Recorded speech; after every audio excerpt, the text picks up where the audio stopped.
Yeah.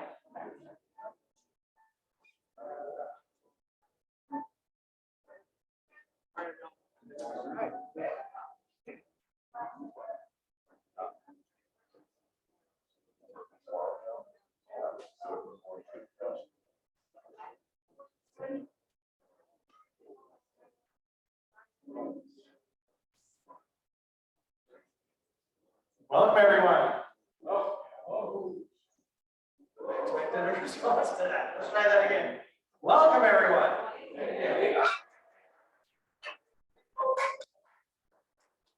Appreciate it. Welcome, of course, to our, let's see, what month is it now? March general meeting. Yeah, it's March general meeting. I will go ahead and say this several times during this meeting so that everybody is very well aware of this. You have come to expect with our new change, we are going to be doing general meetings on the second Tuesday of every month. That will not be the case in April because we were informed, I think like yesterday or the day before, that with Easter, that date is not available. And the only date we have a choice of is April 5th. So you'll see that up here in the slides a couple of times. Remind you again and again, but just kind of be aware of that for April, it will have to change because that's what's available for the facility. All right. So again, welcome everybody. Glad you are able to join us both here in person, and we also, of course, have some people participating via Zoom. And there we go. All right. So what did I tell you? You're going to see this like 2, 3, maybe 4 or 5 times. The April meeting is going to be when? April 5th. Let's try it one more time. April what?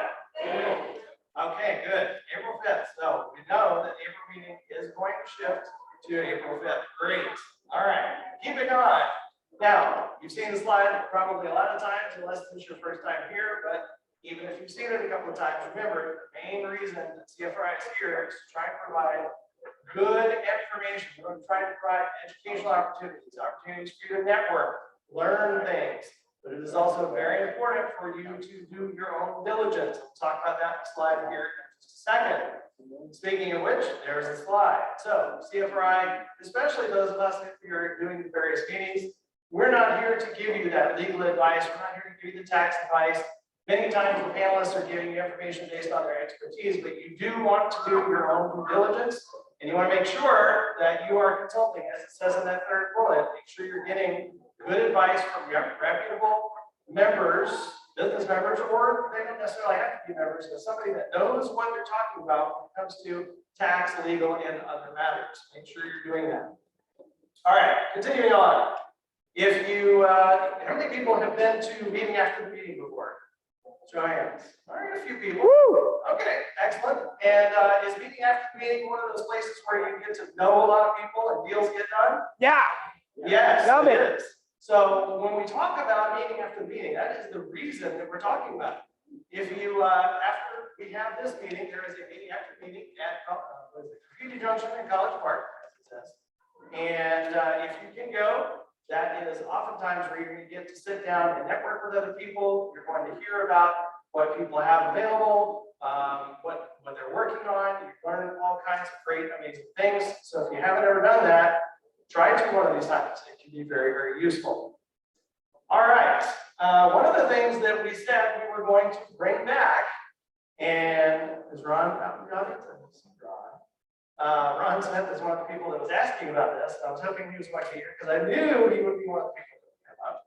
But prior to our COVID era, as we all call it now, we in our general meetings, we would always have a section here at the beginning where what we do is we say, okay, if you are a member of CFRI, stress that, a member of CFRI, and you have a property for sale that you want to tell the group about, or if you have something specific that you're looking for, or want, then you can come up and tell people about that. And what we will do is we will actually have, there's a pedestal up here, or thank you, podium. I don't know, this is 3 times today I didn't get that word right. All right, podium up here where there's actually a sheet of paper and you can fill in your information about who are you and what do you have. That way you can provide it as part of the CFRI Facebook group later on and let people know about it if maybe they didn't see it. And then you can make a 30-second announcement about anything you have or want. Would anybody like to do that? Going once. Going twice. One back there. Is that Mark back there? Mark, you have to come all the way up front to do this. And I will get you a microphone. Well, I'm going to hand him two, I think. Okay.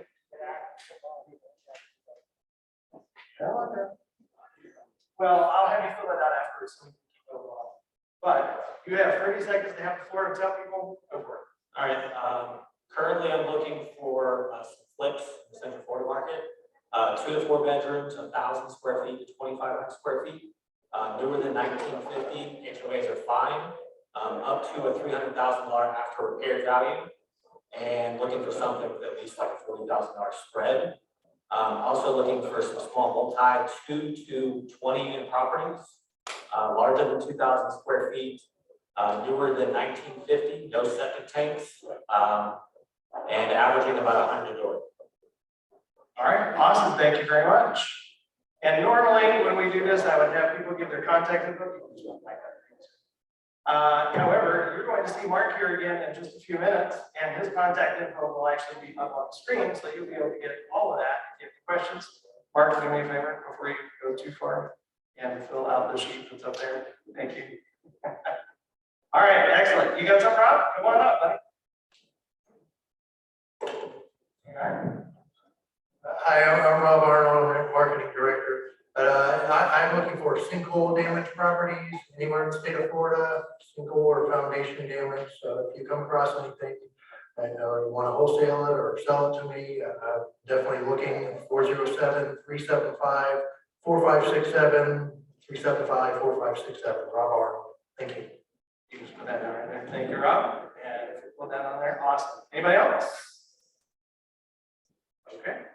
Awesome. So keep in mind, we're going to be doing that regularly from now on. So you can be thinking about it if you have something to announce next month and you're a member, we're going to be looking for you. All right. Now, CFRI, if you did not already know this, is a proud member of National REIA. That enables us to provide our members with a lot of additional discounts. And here are some of those discounts. Now, by a show of hands, how many people in here have taken advantage of at least one of those? Wow, pretty good. How many people take advantage of the Home Depot discount? Only a few of us. Oh, man. All right. Well, needless to say, these are some excellent discounts in the program. Office Depot, Office Max, they're all some very good programs.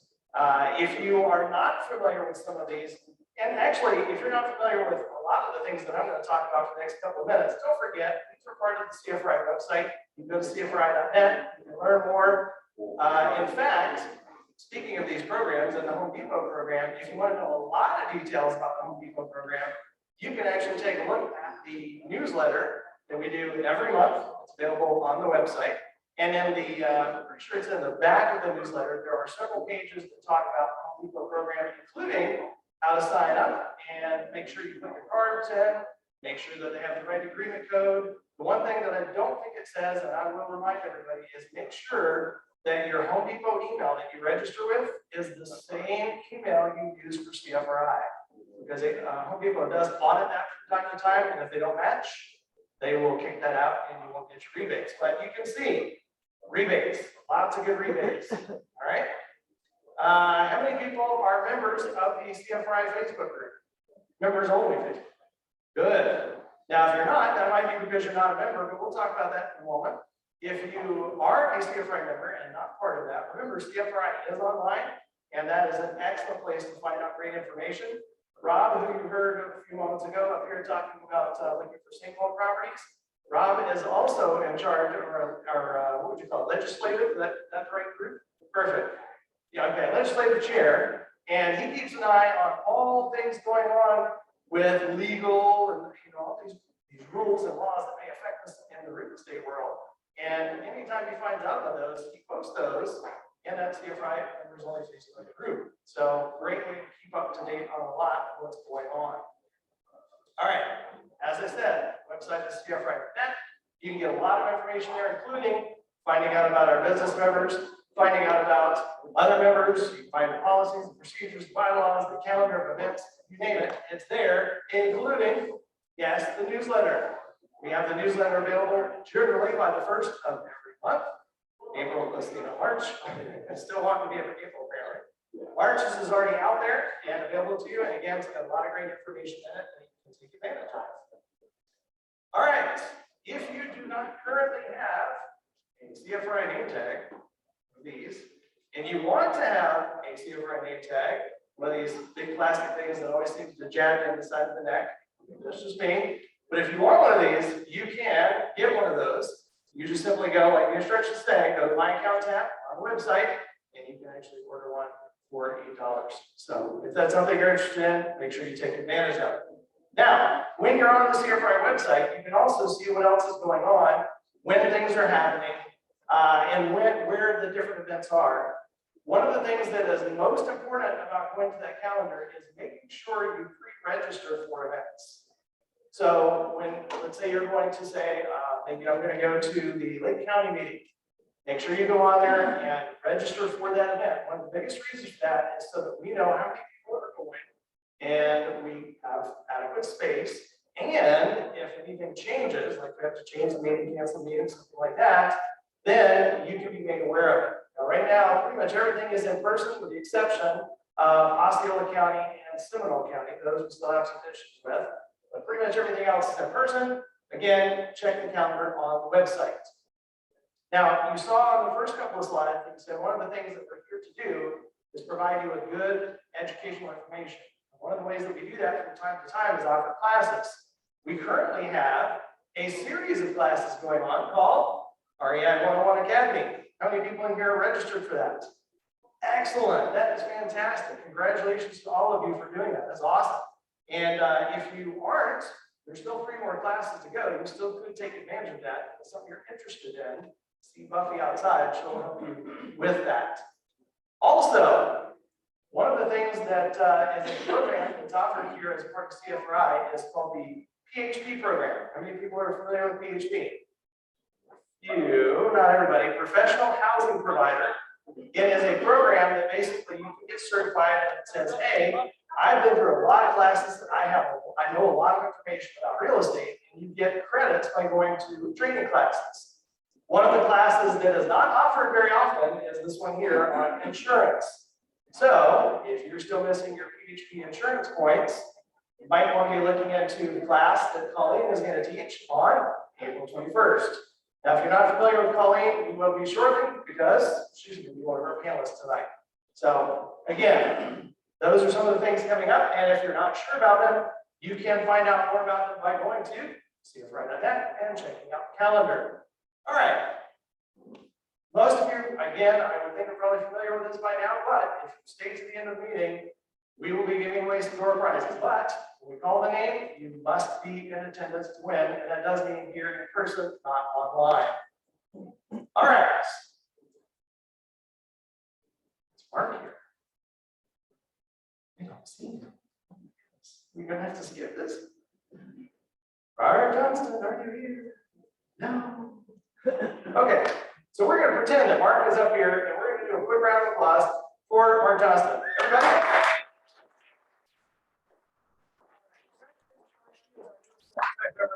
And must have run into some difficulties because we have to prove for him and everything. Again, if you have not heard, the way you become a lifetime member is not only by being a part of CFRI, but volunteering at CFRI. And you can accumulate various points.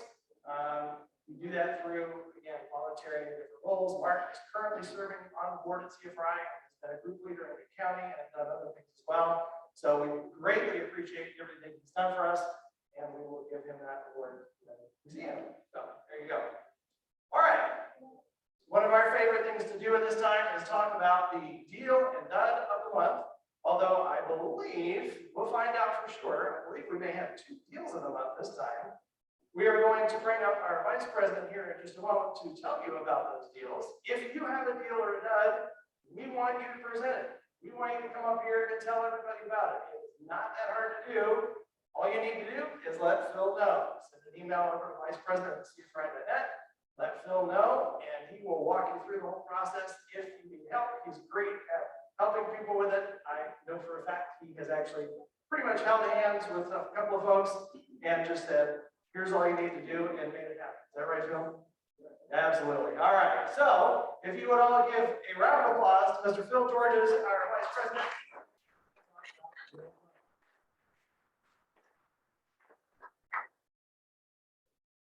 Very much.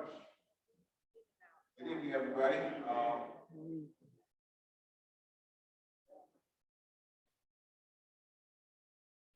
Good evening, everybody. We're going to do Deal and Dud of the Month.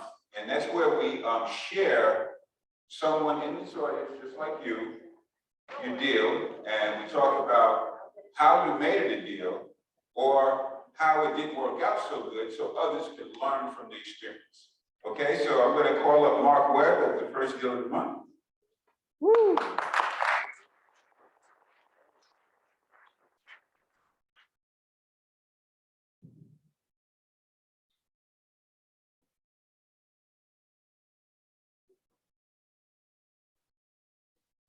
Hello, Mark, how's it going?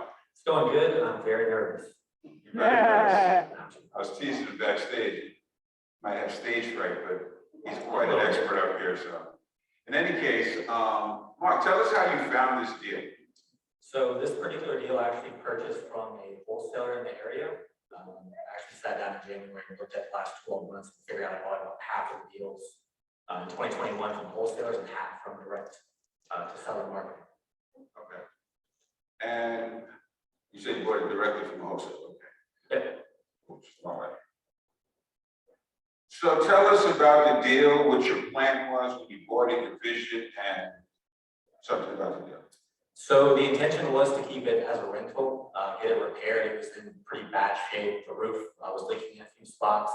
The interior was actually a hoarder house, so tons of trash inside, big mess. One of the bathrooms was leaking as well, so there was a lot of water damage inside. So it needed a full cosmetic renovation. And the intention was just to keep it. Okay. I see you did a lot of landscaping here. Yes, yeah, a lot of the trees had to be removed in the front and then trimmed around the house while those were hanging over top, dropping loose limbs on top, puncturing holes, stuff like that. Those of you who are new, and if you ever heard the phrase driving for dollars, this is what you're looking for, that picture on the left. Yeah. Looking for a property where the landscaping is terrible, or there's too much junk in the yard, or sheets for curtains. Those are the kind of things you do when you're driving for dollars, okay? So one quick note on that, when looking at the windows, if you notice on the far left there on the whole picture, there's actually aluminum foil in the window as a curtain. Okay. Yes. Good indicator. I guess if you're driving, you would notice it. But you know, jot down those addresses, look them up, send them a letter, get their phone number, get a hold of them, and be a pest about it, because that's how you get a deal, okay? All right, Mark, so what do you have to do in this property to make it a good deal?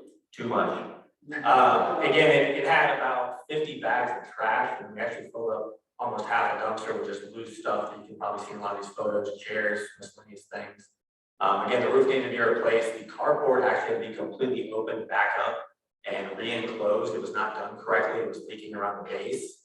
So while we had it open, I had to redo some electrical and actually box in the air handler that you can kind of see in that bottom left photo to close that in because it was exposed in that room.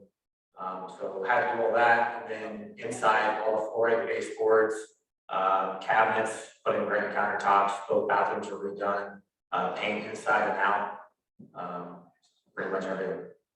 So tell us, how do you know how much you had to spend before you purchased this? Part of that came with experience.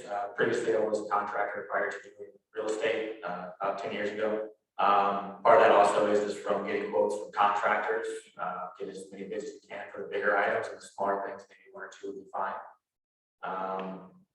And actually the original budget was 35, rolled up the sleeves, and my business partner, Lady, and I, we actually went over and painted the outside and then took care of the landscaping to get some of the costs down so we can warrior kind of project.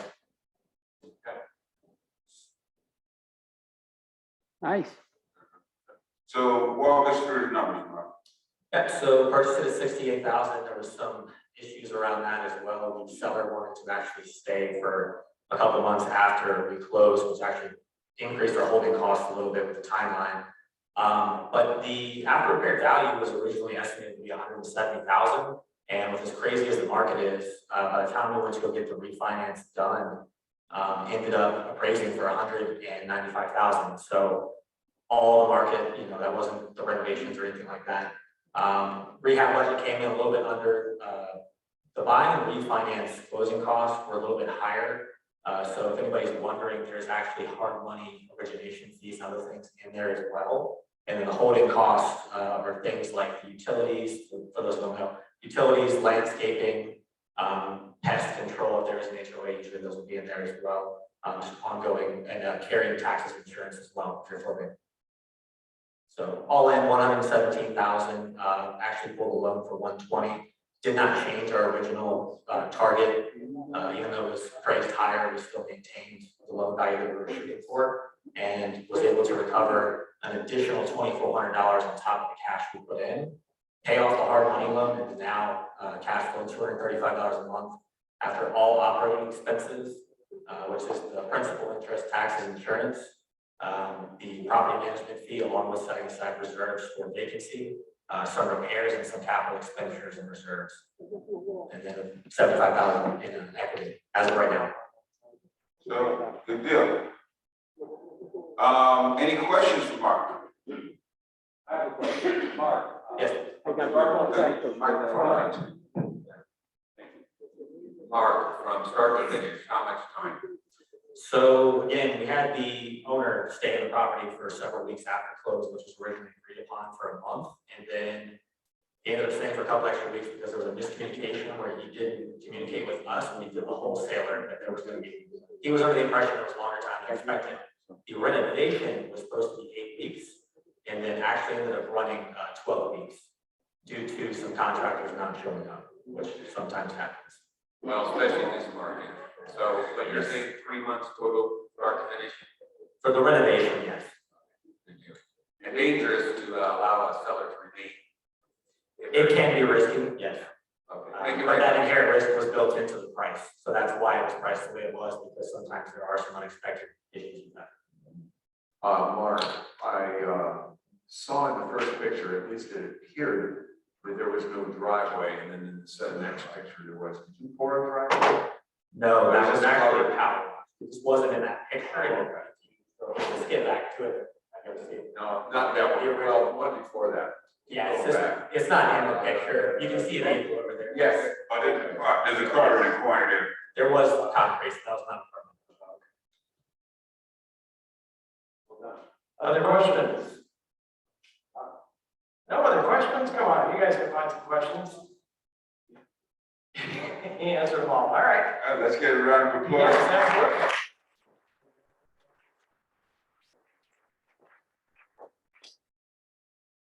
Okay, this next one is by definition of the owner, a dud, which means it didn't go the way he wanted it, the way it's planned. So, Jay, you want to come up?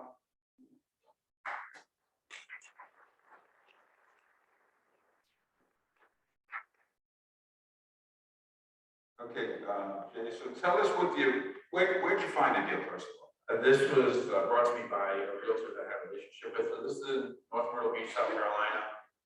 Before I moved to Florida a couple of years ago, I had a friend in that area, so I was investing in that area. I'd already bought 2 other multifamilies in the same part of town. So I'd established relationships with realtors and other investors in the area. So one of the realtors I had a relationship with contacted me and said, hey, this deal is off market. And I know that they're getting it appraised and they're going to be putting on market. I'm bringing it to you first to see if you can get the deal happen. So that's how I got it. Okay, so what were Relationships. Relationships, you heard what he said, especially in multifamily, it happens all the time. You know, you guys know I talk multifamily. You have to get to know the brokers in multifamily because a lot of times you never see the listing. They call somebody like Jay, they tell him about the deal, he buys it, you didn't even know it was for sale. Okay, so you gotta get to know people in multifamily. So tell us what the original plan was with this. So this property was vacant, 7 units vacant, 4 blocks from the beach, great location. Yeah, well, the other 2 I had 1 block from the beach, so they were even better. But I had already bought the other two, and then he brought this one to me, and I'm like, yeah, I want more, and I was in a buying mode. So the plan was just to, start renting it to long-term tenants. I wasn't thinking, short-term. I can do short-term there, but I hadn't done it, I didn't have experience, and I was out of state, so I really didn't feel comfortable doing it, so I said, I'm gonna do long-term. So that was the plan for it, to keep it long-term, and maybe after 5 years, sell it and about something larger. That was a long-term plan, but things didn't really go that way. Okay. So tell us why things went wrong. Or what went wrong? Well, I wanted it bad, and so I didn't really do proper inspections on it. I went and saw it one day real quick myself. I flew down and saw it and said, yeah, well, whatever the appraisal is, that's what I'll pay. Maybe I was a little overzealous. And so come to find there were all kinds of drainage problems, property. There were fuses in there. There were lots of problems. And a larger problem ended up being management that I hired just started throwing people in there, not qualifying them. And they brought all kinds of roaches, all this stuff to the property. And then some of them weren't paying. And it just turned into a real mess. And it ended up costing me a lot more money than I anticipated to do rehab work because of some of those unforeseen things. And, I've looked at enough property that I can tell whether or not what it needs, but there's some things that you just don't see, including drain lines. And I didn't test them, I didn't do any of that stuff. And those things all came back to bite me in the butt, and poor management. So, from what I'm hearing, Jay, you said, first of all, you were overzealous getting the property. Sure was, yeah. Now, anybody who's trying to get their first deal, you ever feel that anxiety? I gotta get a deal, gotta get a deal, gotta get a deal. It's gonna be a bad deal if you feel that. Okay. You must do your due diligence. You must vet that property. You must do inspections. There's a lot of things that you should do. Yeah. Even if you're experienced, because what happens is sometimes you're just anxious to get a deal. And then you skip a few steps and it comes back to bite you. So, run the numbers by us, tell us what happened. These numbers are. Because he made $85,000, sound like a deal to me. I didn't really make $85,000 on this property. He's gonna explain that. I'll explain.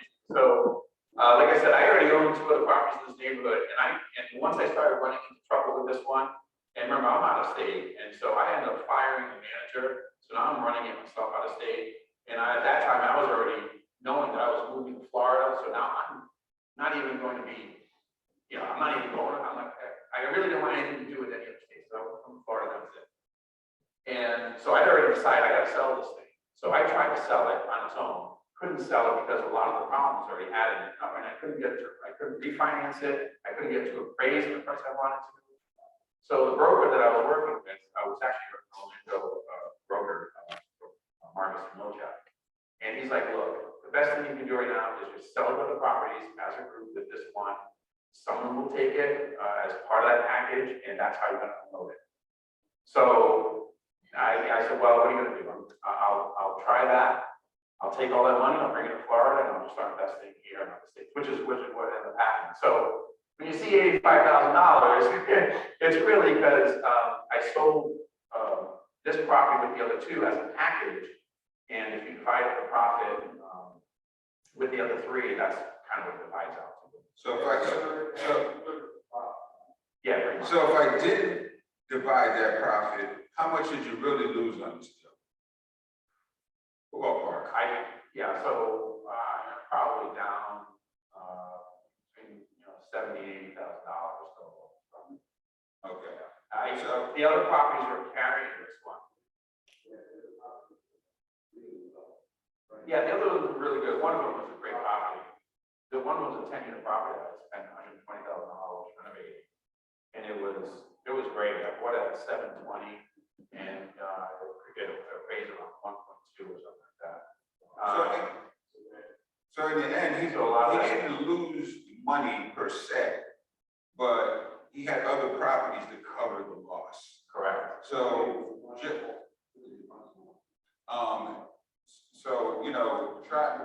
when you're doing deals, you have to analyze them individually. What's going to come out? So when I got this slide, I'm like, you can lose any money. So explain it to me. And I'm saying, okay. you cover the mistakes with some other properties. So if you do enough deals, you'll have properties that make so much money that it covers some mistakes elsewhere, but you gotta be out there doing it. I don't like to lose money, and I didn't want to lose money in this deal. And because maybe just like I said, I was overzealous, because I already scored on the other two, I'd done pretty well, and I was happy, and this one came to me, it's off market, you get excited. Hey, I can get another deal, it's off market, I'm so smart, look at me. And so to make that move, you don't do the inspections, you don't do due diligence, and you end up losing money on a deal on this one. And really, this one ended up bringing down the other two, and which I never should have allowed that to happen. And I did not lose money overall, but I did make as much as I could of it, and really because of my poor decision making on this deal. Any questions for Jay? All right, I'm going to start with one. And based on tonight's topic of, looking at risk and evaluating the properties and some of the things that have been said already, knowing what you know now, would you do this deal again? And then what would you inherently do differently, like from the get-go? Well, one thing I learned with this deal, again, I'm going back to the drains, because this actually happened to me at the flip that I did for Rhode Island. We didn't look at those drains either, and that one would have to be replaced as well. So one thing that I definitely recommend, and if you're gonna go buy a vacant property, and it's been vacant for a little bit of time, make sure you send someone in with a camera to inspect those drains, because it's likely those drains are clogged, and that's gonna cost you a lot of money. So I should have did that. Knowing it was vacant, I should have sent someone in there to inspect those drains. I shouldn't have just given them the appraised value of it, which is what I did. I should have said, look, you need new drain lines. There were some fuses in the building to be replaced. There's some electrical issues, and made them an offer. And I didn't do that. I just said, you know what? I'm going to score on this thing. It's hot. I got it now, and I'm just going to take it. And so, should have done my inspections. Should have negotiated the price. Probably still would have got it, and just negotiate a little bit better, I guess. Yeah, I think you would agree, and several others would agree for everybody, that one of the things you're going to do, especially if you follow that rule of thumb, do the inspections, find out what you're up against, use that as your negotiating tool. And I'm guessing you typically do that in most cases. I do. Just one of those where you, like you said, you get overzealous about it. Yeah, I already had two that were killer in that area, and this one came up, and I just thought I was smarter than everybody else, and I'm just going to grab this thing. I know what I'm looking at, which I did, but I didn't. I just didn't follow through on the normal procedures that you should be doing when you find a deal. Certainly happens to the best of us, yeah. All right, Joey, you had a question? Hey, could you not get inspections? Like, was that a condition? No, it was not a condition. So you could have gotten an inspection? Could have. Okay, and then roughly how long, I saw you had, I think there was 60,000 in holding costs. That's what you had on one of the slides. Yeah. So how long did the whole project take from when you bought it to when you were able to unload it with other properties? It was just over 2 years. Okay. I did have some tenants in there for a period of time, some didn't pay. Because again, the management just like filled it up with people who didn't even do background checks on them or anything. And so, and then that whole thing with the management company is another deal where you start stealing money from me and all that. So I had to fire them, and then I had to go down there and introduce myself. So I lost a lot of money on rent income from all that. So it's just bad experience with that one. So that was the majority of your holding costs was due to bad management, tenant issues? Yeah, lost the lease. I had vacancies. There was some repairs again that I didn't know were coming. I had to replace a whole 2 drain lines from the main buildings all the way out to the street, and that was a lot of money. I don't know how much it was, a lot of money. So that's where a lot of that was. And then your taxes and everything. And taxes were pretty expensive actually. Oh, and on those county. Thank you. You're welcome. Any other questions? Yes, Phil, over here.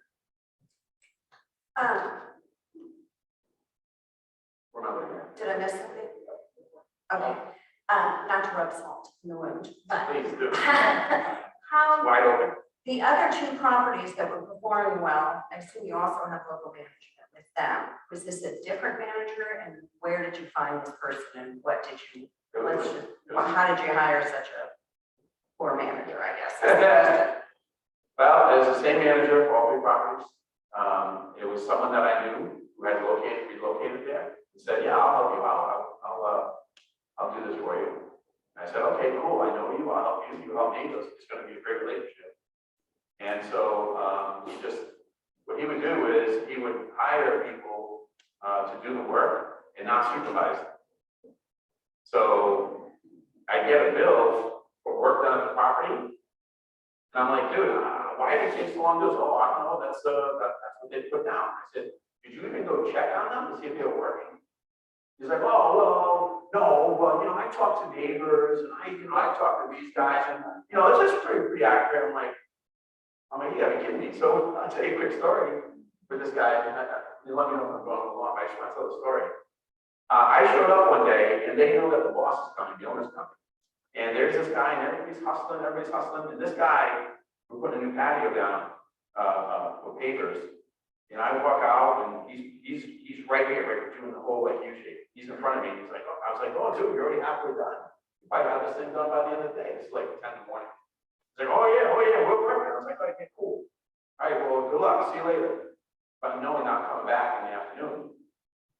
I show up in the afternoon. You know where the pavers were? Same spot. You know what they wanted me to pay them for? Was for working the whole day. And so a lot of that must have happened. And so I was getting ripped off on all that stuff. And like on this deal here, I called him on Wednesday night. He's like, hey, dude, we gotta get some dumpsters over here. I was like, oh, all right, okay, get some dumpsters. This was Wednesday night at 6 p.m. I show up there at 8 a.m. on Friday morning. He's like, oh, this is our third dumpster. I'm like, third dumpster, dude, I just saw it like a day ago. And he's whacking me for like $1,600 for 3 dumpsters. So this was going on, and then finally I had enough. So that's what's like, I gotta do something. Like I said, the wheels are already in motion for me to move. And the broker said, listen, sell on the package. So that's what I decided to do. I couldn't sell There's a saying that's called mind on your money and money on your mind. Yeah, so the whole thing started with not really doing my due diligence. I got one more question for you, Todd. Did you consider just writing a check for the bad one and keeping the good ones? Because just tell us your thinking on why, because it doesn't make sense to me. So there's, like I said, it's multifaceted. It was, I couldn't get this one refinanced, paid off. I didn't have cash to pay it off. And, it was going to cost me like $500,000 to pay it off. I didn't have that cash. So I could have sold another one, but then again, I'm trying to sell one property that would not pay off this one. And I wanted to keep the bigger one. And at the same time, I was firing the property manager. And then I'm moving to Florida. I really want to deal with property in South Carolina now. And so talking to the broker, he's just like, you know what, dude? The way you're going to sell this is as a group, 25 units. That's how you're going to sell it. And so I said, okay, let's try it. So we did. We found a buyer that gave me what I wanted. And so I let it go. So, For those of you took who the money to be done. those of you who are interested in multifamily, when you package deals like that, it's quite a portfolio. Yeah. So if you ever go on LoopNet or Craigslist and see portfolio, that means multiple properties representing those number of units. So we have a round of applause.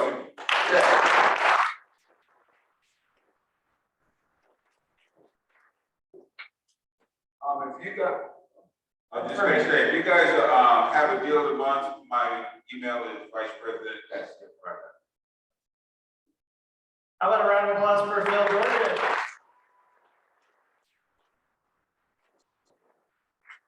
All right, Phil, I'm kind of curious. I didn't get to ask this particular question, but actually, stand up for one more second. If you guys don't know this, Phil is the leader of the commercial group.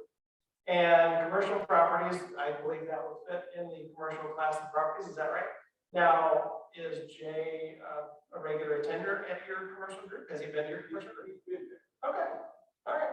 So if people wanted to know more about those types of properties, that would certainly be a big deal. Sorry. I didn't want people to recognize who you were, so in case they had any questions, especially about commercial, Phil would definitely be a good guy to talk to about that. And as you guys already know, we have not just the commercial group, we have several other county and focus group meetings. And several of those leaders and other folks are here tonight. In fact, let's see here. Who else is here? Todd's here. Todd, and you lead the Orange County group. That's another good one. All right. So I can't see that far. Oh, Frank, of course. Sorry. I should have known that was you because I just talked to you, shouldn't I? Frank Folco is the leader of the Osceola group. He's also here in fact. So a lot of people here that can tell you about these different groups. But if that was something you were more interested in, like, what do I do about multifamily? How is that different? And the commercial group would be the place to go. And Phil is a great resource for that. Now, if you want to know other things, like let's say you're just trying to learn more about starting in real estate and you want to take a 101 class, as I said, that's actually currently going on. We still have 3 of those classes left. If you have some interest in that, want to learn more about it, you can visit the website. You can also, as we said, step outside and talk to Buffy and she can tell you more about that. All right, moving along a little bit further. How many people in here have actually stopped by the vendor tables? Show of hands. Oh, good. All right. All right. I probably should have asked it this way. How many people have not been to the vendor tables? Okay, now why isn't that the other half of the group? Some of y'all didn't raise your hand. I'm just saying. All right. Either that or you don't follow the question.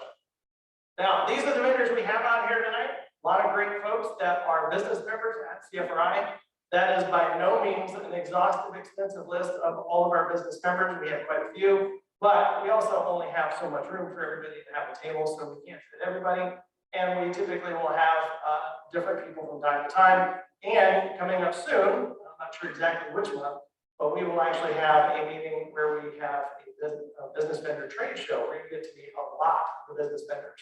Now, if you're curious, how can I learn more about those business vendors? Obviously, you can talk to them at the vendor tables. We're going to be taking a break in a couple minutes where you can actually go and talk to them at the vendor tables. But again, like I said, one of the things you can do is you can go on the website, CFRI.net, or come to the business member resources. And if what you're looking for is an accountant, or if you're looking for somebody that does tile work, or if you're looking for somebody that does appraisals, those are the types of things that you can get out there and learn more about and see who our business members are. And then of course, if you don't see what you're looking for, another great way to find out is ask around, talk to some of the folks that are here, say, hey, I'm trying to get whatever it is done. Who have you used? Who would you recommend? Who do you know that does a good job? And get some recommendations from people that have used folks in the past. I know that if I want to go buy a multifamily property in Myrtle Beach, I can find out who not to use as the manager for the property. All right, great way to find that out. Anyway, so those are a couple of good examples of how we can do that. Now, when are we having the April general meeting? April 5th, that's right. So if you weren't in here earlier, we typically are having the meetings every second Tuesday. There's this holiday called Easter in April, which made the church unavailable. So our option was April 5th, and that is when we will have our meeting in April. So just be aware of that. You'll get many more reminders, but don't show up here on the 12th because we won't be here. All right? Easy enough. Okay. Now, how many people do we have in here tonight that are guests? Not members, but guests. Raise your hands. All right, stand up for a minute. Anybody that's a guest, stand up. We're going to give you guys a round of applause for showing up tonight.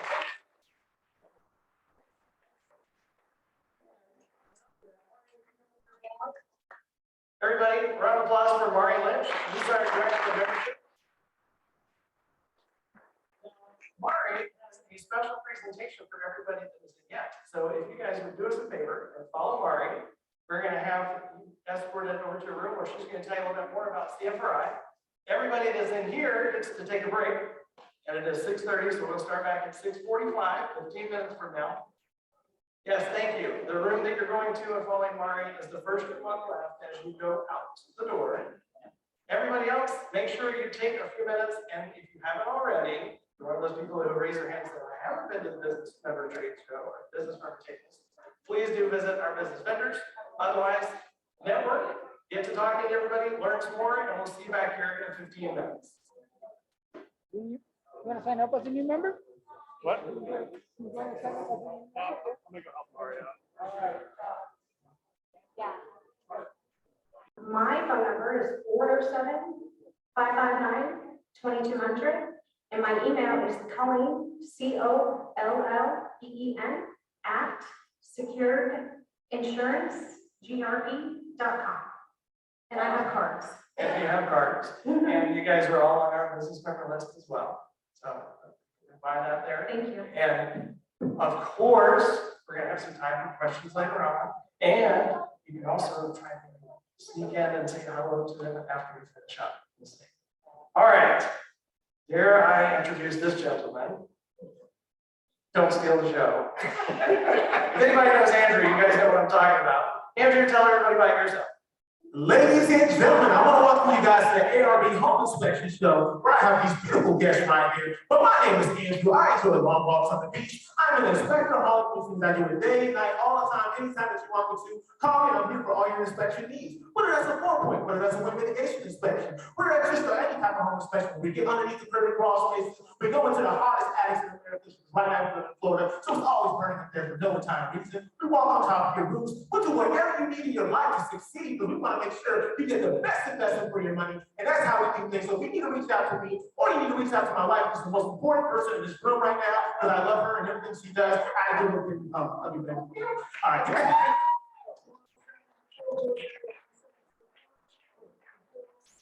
440-1761 and a Margaret.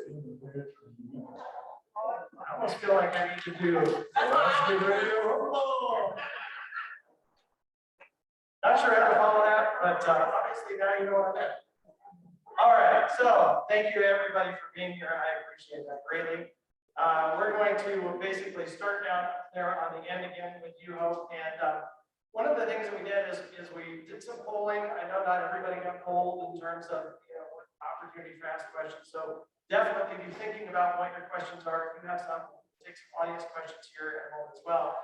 But one of the questions that came up, and I'm not even sure if I know what this means, so I'm really looking forward to the explanation. But one of the things I'm sure you've had to deal with in the law field is liens. All right. And one of the questions that came up was, what does it mean when a lien cross attaches? So can you tell us a little bit about that? When you get a lien placed against your property by, let's say, Orange County Code Enforcement Division, they're going to name the person or the entity that owns that piece of property. As soon as that lien is recorded, it attaches to every asset owned by that person or entity. So that's the cross attachment. That's why you hear investors using multiple LLCs, or that's why you hear investors using land trust. An LLC is a corporate entity. Each one is different, just like Colleen and I are totally different people. If I get a lien on my house, it's not going to attach to Colleen's. We're completely different. That's the same thing with an LLC. It may be you as the manager of the LLC, but the corporate entities are different. That's the same thing with the land trust. Each trust is its own individual entity. So if you use those two tools, it won't cross attach. I do a lot of land trust. Every asset I've ever owned other than my principal residence has been in a land trust. So for example, and this happened with a client, I'll give you a good example of a client. They were doing a flip. They had like 3 flips going on at the same time. One of them got a code enforcement violation. I was selling a different one. I was able to just keep going with that closing, even though I knew there was a code lien over here I needed to clean up when I got done, because it didn't cross attach. So that's a good way to shield your assets. And you also want to use different types of entities for your flips versus your buy and holds, because the liabilities for those 2 assets are different, right? Your flip is a really short-term hold. So what's going to happen to that? Probably a code lien, something like that's probably going to happen. God forbid a roofer falls through and gets a claim, but that's a totally different liability than a rental where a tenant is going to maybe trip on a piece of tile, or they leave a abandoned vehicle sitting in the front, or they're running a car wash or out off the driveway. There's a farm road in the back. These are all real life situations like that. The liabilities are just different. So I always tell clients, if we're going to use LLCs, split them up a little bit that way. I don't know how much detail I don't want to go into. Well, we'll come back policies and splitting it up? I don't know, because that is a good question, but I do have kind of a follow-up to that you make me think about. Now, if, let's say, somebody is not following that advice, and they're owning the property personally, so husband and wife own the property. But at least it's attached to that. Well, all right, forget that that's a bad idea, but they own the property, and they get attached to it. Now, the husband has some other properties that the wife is not on title. The wife has a couple of properties, husband's not on title. Is that going to cross-attach all the way across? Sure. All right, so there's another great example of why that is so important about your structuring of how you're owning the properties, the entities that you're structuring them with, and like I said, we'll kind of come back to that and talk about what you would recommend for that process. All right, Colleen, we'll move on to you. And one of the questions that I have here says, so if you want an insurance quote, first thing I do is I call Colleen. But if somebody wants an insurance quote, when they're giving you the information, how important is it when you're trying to look up and get them their information that they tell you things like, I have to tell you that it's vacant, or that it's going to have a tenant in it, or it's going to be Airbnb, or VRBO, or what level of detail are you going to need to accurately give them some information? It's very important that the agent or whoever you're calling to get a quote from asks you, what are you doing with the property? Because there's all different types of insurance. So if it's going to be vacant, there's insurance for that. If it's a short-term rental, well, that's a higher liability exposure, so you better write it a certain way. So the person that you're getting the quote from, that should be the first question. What are you going to do with the property? This is homeowners policy. They all think they need a homeowners policy, but there's different types of homeowners policies. So that should be the first question that they ask you.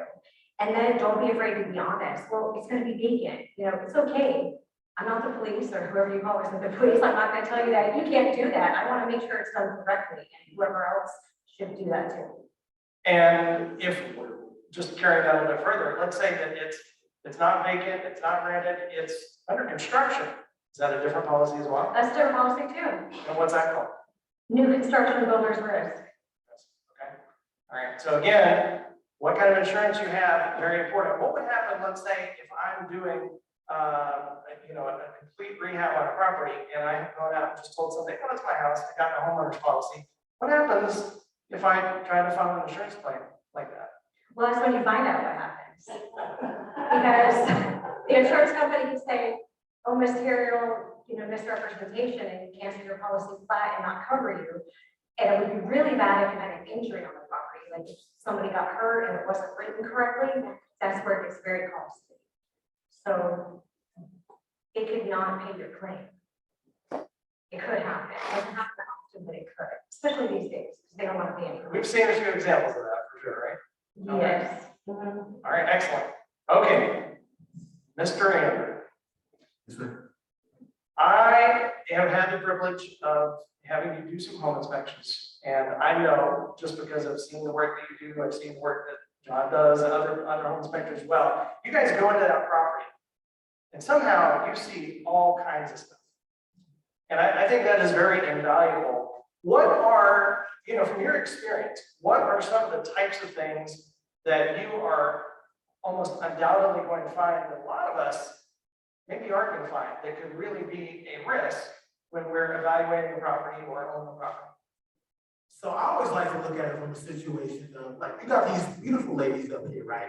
And they're falling in love with this perfect guy like Jay. He's like, he's the most handsomest, beautifulest man I've ever seen. And I just want to buy him right now. I'm going to buy him. And it's like, I'm that big brother that's like, no, hold on, big girl. Let me check out this Mr. J real quick. Just, you look kind of good, but I'm going to rub his hair down. I'm going to make sure his hair is real because it might fall off when I touch it. I'm going to check out his shoes because, his shoes might be falling. I'm going to get down and dirty. So things that we're kind of looking for in situations like that. For instance, most people say, oh, well, I never had an electrical problem. I've been living here for the last 30 years. But you might have an older panel. What if it's an FPE panel? Federal Pacific. Most insurance companies don't like that. What if it's Sylvania? Same thing. Any type of color panels in most cases, you don't want. And it could be working fine. But you're going to be pissed off when you find you have to replace it because the insurance company's not going to take it. What about the plumbing going on? Oh yeah, I have never had any of these. My house is perfect. What if it's polybutylene plumbing?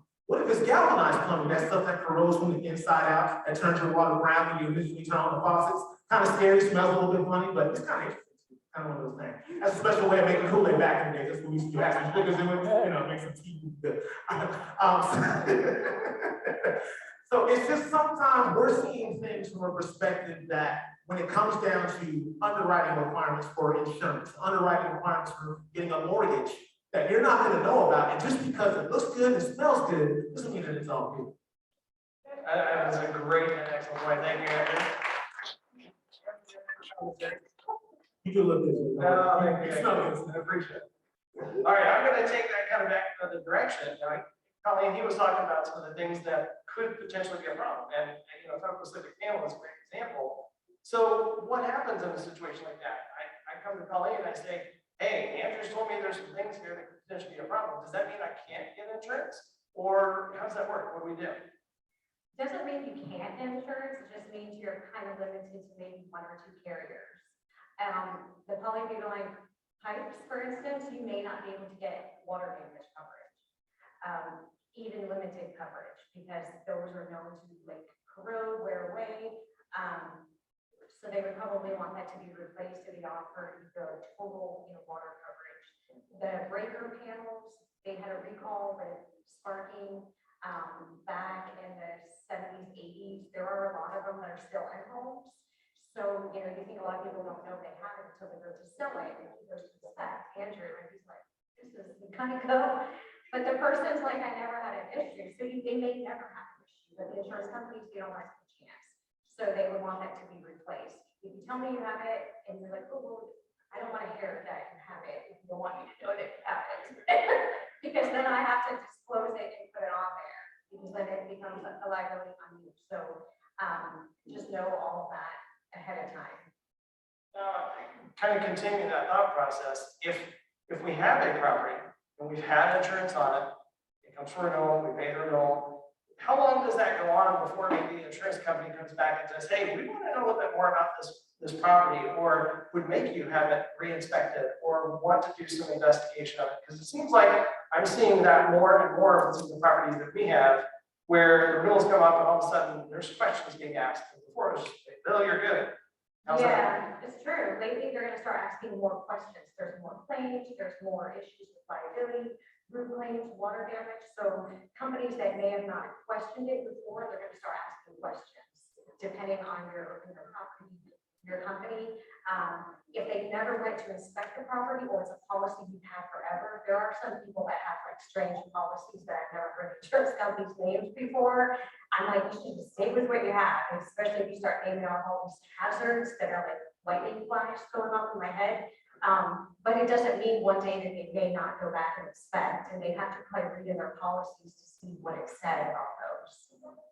All right, excellent. So going back to you, and especially now we've talked about some of these risks that are maybe known, maybe not known, and the importance of how can we help shield ourselves from that. Let's go back to the question of how we are classifying these and putting them in entities.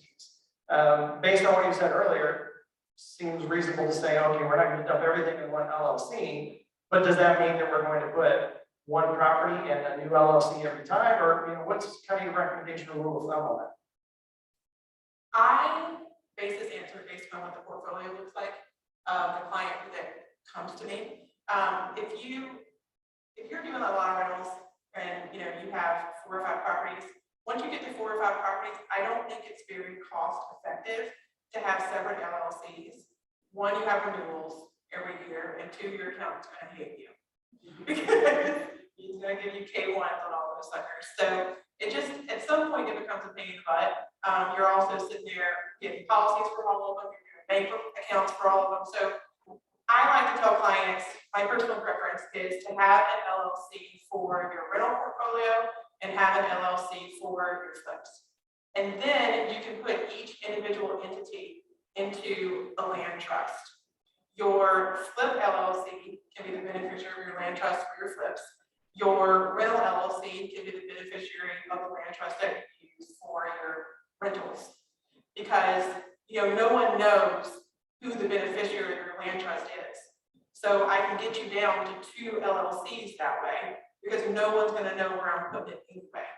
That way, you're just getting your 2 K1s, you're just using your 2 LLCs that you're doing your renewals for. So that's the way that I structure it, based on what the portfolio looks like. I just feel like once you get past 3 or 4 properties, it's kind of a pain in the butt to do it otherwise. And then would you say that at some point then it becomes a good idea to maybe have another LLC? For example, would I put 20 properties in an LLC, or would I put $20 million worth of property in an LLC? Is there a? That's when I send you to Colleen. Okay. She may start recommending things like umbrella policies for you at that point. So that's why it's kind of important to be at these sort of events and meetings, because you start getting a team together. I've always preached to investors, it's really important to have a team. You know, you've got your inspector, you've got your attorney, you've got your insurance people, because we do collaborate a lot. So at some point, I am going to send you to Colleen, and she is going to tell you that you need an umbrella policy. And then we may start doing a holding company for your subsidiary LLCs. There is a point where that restructuring has to take place. All right, so continuing that thought process a little bit, and I'll ask you this question first, we'll come back and ask it a little bit to Colleen as well. Thinking about using the land trust and making beneficial interest, the LLC, is there any element, since we're talking about risk here, is there any element of risk that we should consider when we are forming those land trusts? For example, would it maybe not be such a good idea to go out there and say the J-Span Land Trust, or something that might give away information? Is there any strategy to that, or anything you should not do when you're creating those?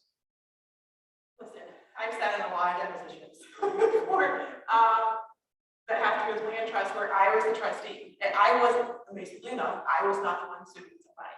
But I sat in a deposition because I was the trustee of the land trust. So I was the only person they knew to call.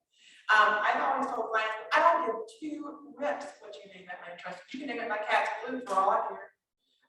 You can put yourself as the trustee. I don't care. All it does create a presumption, but you have to prove presumptions. So like I've sat in, for example, depositions where a client filed an insurance claim for stolen jewelry. They thought that she was lying and she was wanting the money for the stolen jewelry. So the only person they knew to call was me, an attorney. They're going to depose me. So I just kind of sat there. I was like, I don't know. That's none of your business. I'm invoking the statute. There's nothing they can do about it. So it doesn't matter what you name it. It makes no difference whatsoever. I name every land trust that I draft unless I'm told otherwise. I name it a property address. So if you buy 123 Main Street, you're going to create the 12 Main Street Land Trust Agreement. Makes sense. Makes it easy to keep organized. So just stick with that unless you just really want to get creative for some reason. Okay, makes sense. I know I've always seen that, and like you said, it certainly makes it a lot easier because you know what property it's associated with. It's real easy to understand. But I was kind of curious if there was any other potential risk associated. It creates an assumption. You know, if you name it the Laura Hope Richards Land Trust, like, oh, well, Laura Hope Richards owns it. You can't prove it. So whatever, however you want to go creative, I just say name it the property address. Yeah, maybe not the smartest strategy. You can use other creative names, but Pay off cash. I was in land trust. Don't do that. yeah, it'd be almost as bad as saying you can't sue me, land trust. Probably not a great thing. Okay.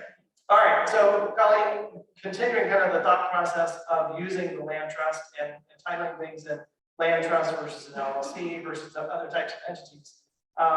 You know, is it going to matter how that's done if, for example, we're doing an insurance policy? Like, can the policy be in our name, or are we like additional named insured? How does that get done? Well, the property, however the property's titled, the insurance policy should be titled the same way.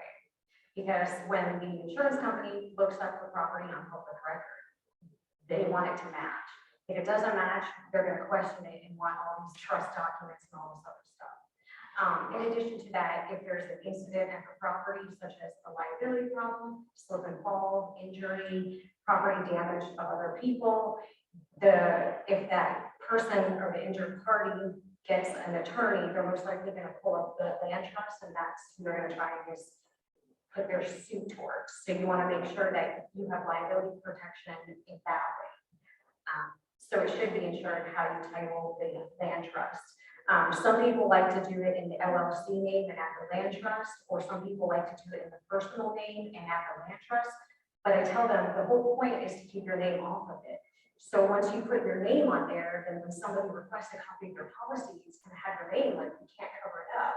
So I would suggest doing it in however you title the property, whether LLC, personal name, trust, corporation, anything else. That makes complete sense. All right, awesome, thank you. Andrew, back to you. See if you can get just the answer this time. Okay, so people are, let's say in this case, evaluating property, maybe you want to buy it, all right? One of the questions that comes up is, well, should I get a home inspection? You know what, I've lived in a house for many, many years, I know a lot about houses, I can probably take a look and see what's right or what's wrong with it. But as we said before, people aren't always going to be able to spot a lot of those things that you can see, but you've been trained to see those things. In many cases, you have additional pieces of equipment, whether it's a drone or something like that, where it's a lot easier to see on the roof or things that maybe I couldn't see. But there's a cost associated with it. You know, if I wanted to ask you to do a home inspection, it's not just free. So when people start thinking, well, you know, I can do it myself, I don't want to pay for that. What's your answer to why should I pay to get an inspection done? Don't do it. That's all I'm gonna say. Sometimes we think we're saving a little bit now for something that's gonna cost us big time later in that case. And that's really what the inspection is for. You pay a little investment up front to save you a whole lot of headache later. I've seen cases, even on brand new houses, where we get on top of the roof from downstairs, you're looking at it, looks beautiful, it looks pristine. You get up there, I can lift up half of the shingles. I mean, as soon as the storm hits for a regular day, it's gonna blow all off in that case. I've seen houses where, you ever seen those, like, what do you call it, lipstick on a pig type houses? Where somebody gets a little extra special, they put all this paint all over it, especially on those frame houses, right? You go and you start touching on it, right? You paint right through it. But a normal pig, you know, you just thinking, oh, it's not that big. Oh, I've seen in flippers houses. They'll make the bathroom look pristine. They'll make the kitchens look pristine. You go into the attic, there's all kind of crazy stuff over there. They got insulation, they got kind of all queued up wiring, they got racks and rodents up in there. I've seen it all. I've gone in the crawl space, the same thing. Things are sloping. These are things, we're gonna go into places that you guys don't wanna go, don't wanna think about going. We're gonna take the necessary time, because if you think about it, well, you get maybe 5-10 minutes in the house. I'm gonna be there for 2-3 hours. I'm gonna be all up in the business. I'm gonna be in the Kool-Aid, checking everything you want me to check, doing a little extra research, just to make sure you know what you're getting yourself into. This is your house, this is a big investment. So you spend a few $100, it's gonna save you thousands. And I have so many clients call us back and say, thank you, because we didn't go forward with this deal. We didn't know how much was going on with it. We couldn't see it. We didn't have enough time to really look at it. It's a whole different perspective. We just want to have that second pair of eyes and that peace of mind when you sleep at night. Yeah, and I don't think you were in here earlier when we were doing the deal in the month, but one of the things we were talking about was a particular property, multifamily, where the inspection wasn't done. There were several things that were not discovered that potentially could have been discovered. And the other piece of that came up was the fact that you can take that inspection report and negotiate with it. So if you had, I'm sure you have, but what are maybe an example or two of instances where people have taken that inspection report and gone back and gotten substantial amounts of money taken off the price? Talk about one or two of those. So we had one client that saved about $30,000 off of negotiation from our inspection report, because a lot of times it's funny. Like, I've had sellers that they see the problems, but for some reason it doesn't click to them that it's really going to be that much of a problem until they get this nice report with all kind of arrows and all kind of photos describing exactly what the problem is, and it brings them to that realization, like, oh my God, I had no idea this was all the stuff that's going on in my house. And it's not stuff we're making up. We're not lying about it. We're not being overzealous about it. These are just factual things that we're pointing out to them that they just don't realize in that case. I even help people save general money. Like, there was this one lady we did an inspection on, and she thought her AC wasn't working. The AC would turn on, but you know, she was like, it doesn't blow up cool air, so it must not be working. I guess we're gonna have to get a new one. She had an AC guy come out. He wasn't the best AC guy. He was like, yeah, I'm sorry, yeah, let's just get you a brand new system and everything else. I went into the attic, one of the ducts were disconnected. That was the main duct to the rest of the duct work there. All of a simple fix, probably a couple $100, just to reconnect the ductwork. She had AC, no problem. We saved her thousands of dollars just by being able to go into the attic and check on these things. Having a second set of eyes to do the extra dirty work for you, to save you a lot of time. With mitigation inspection, if you guys own a house, you got a brand new roof, get it with mitigation. It saves you money. It could save you hundreds, thousands off your homeowner's insurance every single year. Only can talk to you about that. It's worth it though. I mean, just the little things that we kind of look out for that we're willing to do for you. For your little investment, it can save you huge in the long run. Yeah, that's a great example. Yeah, absolutely. Thank you, Andrew. All right, go back down to you for a minute here. We were talking in that kind of last series of questions about strategy, especially if, for example, the husband owns this, wife owns this, that type of thing. That made me think of another question we had here that talks about when you're going to own property, and especially when there's more than one party involved. So let's say they're partners, and that can be a partnership, micro partnership, whatever. But the question deals with what are the risks of partnering with someone to do a deal, and is there a right way? And we know there's a wrong way, but maybe you can talk about some of the wrong ways to be partners in a deal. Some of the things you've seen.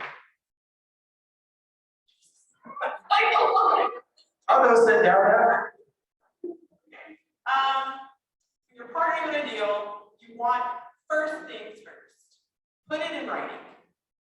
I have done deals with people in this room. And there's people I've known for 10, 15 years. I'm 2 houses down from some of my best friends who have done deals with.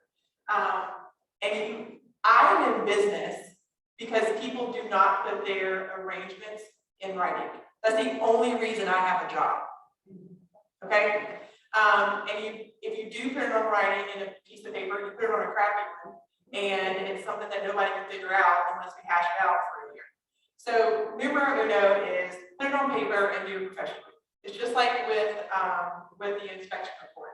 You're going to save a whole lot more money if you just hire me to do it at the beginning than if you hire me to fix the junk you did the first time meeting. Okay? So put it in writing. There's a lot of things you can do. You can do like a joint venture agreement. I do that when people are doing like a new construction development type thing together. That's kind of when I see JV agreements when I draft those. Otherwise, LLCs are great to do deals together because, especially in the investor world, sometimes you have a money guy and then sometimes you have a sweat equity guy. That's very common. So it's nice to have an LLC where you can really spell that out in the operating agreement. When I say create an LLC, I don't mean just go file articles on sunbiz.com. You gotta do that too. But then you also need an operating agreement. You can spell out everything. You can put in your membership interest, what your buy-ins are, what if somebody wants out, how you can get voted out, what are the fiduciary liabilities, fiduciary responsibilities and liabilities, what happens if somebody dies, what happens if somebody gets divorced. It's all in there. And so that's really, really important to memorialize, put it in writing. I would say you're going to partner with somebody, a JV agreement or an LLC is your best bet. And don't just slap on a piece of paper and say, well, I'm the money guy, so let me just get a mortgage and you do all the construction and then we'll split the profits.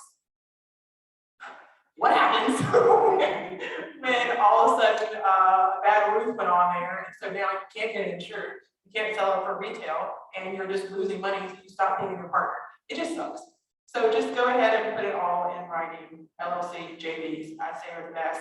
I get really creative with some of the more experienced people in land trusts. We get pretty creative there too, where we can do like conditional assignments, you know, where your sweat equity person, when they fulfill their obligation, their interest will cure, is kind of how I say it. Your interest will vest when they've completed their end of the bargain. There's a way to do that too. You just have to figure out what you want, call me, and then I'll tell you what the best tool for the job is. It's really cheap. You know, an operating agreement is like $500. Filing it on some business less than 200 right now, I think. So it's pretty cheap and it saves you a lot of hassle here. Now, you put it in writing, could not agree more. One question that I've heard come up multiple times is how detailed? How detailed does it need to be? Because obviously, like you said, you put everything in there, but is that really necessary? At what point do you have too little, and is there a point at which you could have too much? If it is in your brain is not too much. If it's something that's come up that you think is going to be a factor, you can see it down the road, it's not too much. Tell me, there's a reason it's in your brain. Tell me like the important things that are there. And I'll tell you, like you're being ridiculous and you're overanalyzing the situation. I'll tell you right then, I have clients come to me with the most convoluted thing you have ever heard. It takes them 10 minutes to explain it to me. And I'm like, you're doing an assignment of contract? Like that's, that's how complicated y'all can make it in your head. I'll just kind of like, and I'll put the important stuff in there. There's some stuff that's just standard that I'm already gonna have before. But if I'm listening to you, like, well, that's kind of unique, how you're structuring that, I'll throw it in there. I've got the standard form to cover you on what's normal. And then when y'all do your creative stuff, I'll put it in there. Okay, excellent. All right, Colleen, back to you. Question has come up and it goes back to what we were talking about, especially with the policies and making sure you have the right policy, dealing with what might not be insured. So I think we're all familiar with the fact that policies can have different exclusions, but what are the most common types of issues that you've seen people run into, especially in our group, where they surprise find out things aren't covered or were excluded? Yeah, the big exclusions are water damage or limited water damage, meaning it doesn't cover it at all or it's limited to a capped amount. That's the big thing. To get full water damage, it has to be a newer home or totally updated. You have to be able to provide written proof. Another thing, roof coverages, some of them are excluding roofs based on the age, like if it's 20 years and older, they're going to exclude it. Or if it's 10 to 20, they may just pay like a lower payment amount if you have a claim. So that's another thing to be aware of. Also, to be aware of if your policy covers loss of use, like in the event that your property cannot be occupied, to make sure that that's covered. If you're expecting to have your rents be paid back to you, make sure that it covers liability, so it doesn't have that left off. Like some carriers won't add that if it's in a land trust. So you have to be aware that it covers that, because that's something that you also want. All right, so given that we know some of these things may not be covered or may not be covered fully, are there things that we can do to make sure that those are taken care of? So like, for example, you mentioned the roof. Well, my roof's 11 years old. I don't really want to go replace it right now. Right. What might I do? Or, you know, I want to get full water coverage or as much water coverage as I can. Can I hire Andrew to go inspect it and you know, prove that it's good? What are some of the things that we can do? Right, so you can hire Andrew to inspect it, to make sure it's in sound condition.